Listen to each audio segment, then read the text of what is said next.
Shalom Pak Esra, mengapa dalam Markus 8 ayat 22 sampai 26 Yesus menyembuhkan dalam 2 tahap, yaitu tahap pertama, ia memegang tangan orang buta, meludahi mata orang buta tersebut, lalu meletakkan tangannya.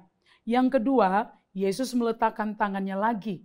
Mohon penjelasan Pak Pendeta dan terima kasih. Ya, memang itu sebuah peristiwa penyembuhan yang unik ya, karena biasanya dalam penyembuhan-penyembuhan yang Yesus lakukan, dia langsung mengatakan sesuatu atau melakukan sesuatu lalu kesembuhan terjadi secara sempurna. Ya, tetapi berbeda dengan kasus ini, itu tidak langsung terjadi, dia sepertinya memakan sedikit waktu ya. Jadi 2 kali pelaksanaan seperti yang saudara katakan itu. Nah, gara-gara itu maka ini menjadikan beberapa orang menjadikan itu menjadi dasar bahwa penyembuhan ilahi itu pun bisa terjadi bertahap. Dan itu membuat sejumlah orang memakainya menjadi dasar bahwa kalau dalam acara KKR kesembuhan ilahi, biasa kan begitu. Mereka kampanyenya terlalu besar bahwa datang saja semua penyakit disembuhkan kan. Tapi banyak kali terjadi orang datang dan tidak sembuh di dalam KKR kesembuhan ilahi. Ada juga yang setelah sembuh di lapangan pulang sampai di rumah kambuh. Nah, mereka lalu akhirnya berdasarkan cerita itu lalu mereka mengatakan bahwa kesembuhan itu juga bahkan dilakukan oleh Yesus pun juga bisa terjadi bertahap. Jadi kesembuhan ilahi tidak selamanya berarti bahwa harus sembuh seketika itu juga.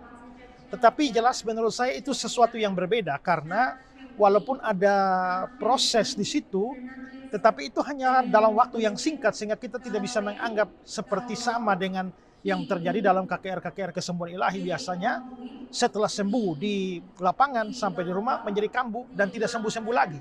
Nah, itu berbeda dengan kasus ini.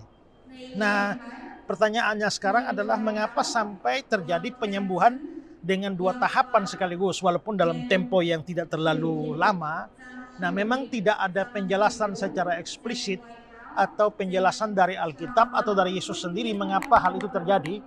Nah, sehingga akhirnya hanya memunculkan penafsiran-penafsiran saja. Dan salah satu penafsirannya adalah bahwa dengan 2 kali penyembuhan itu, Yesus sebenarnya ingin melakukan sebuah hal rohani kepada orang itu, bahwa dia tidak hanya sembuh secara fisik, tapi dia juga belajar untuk beriman.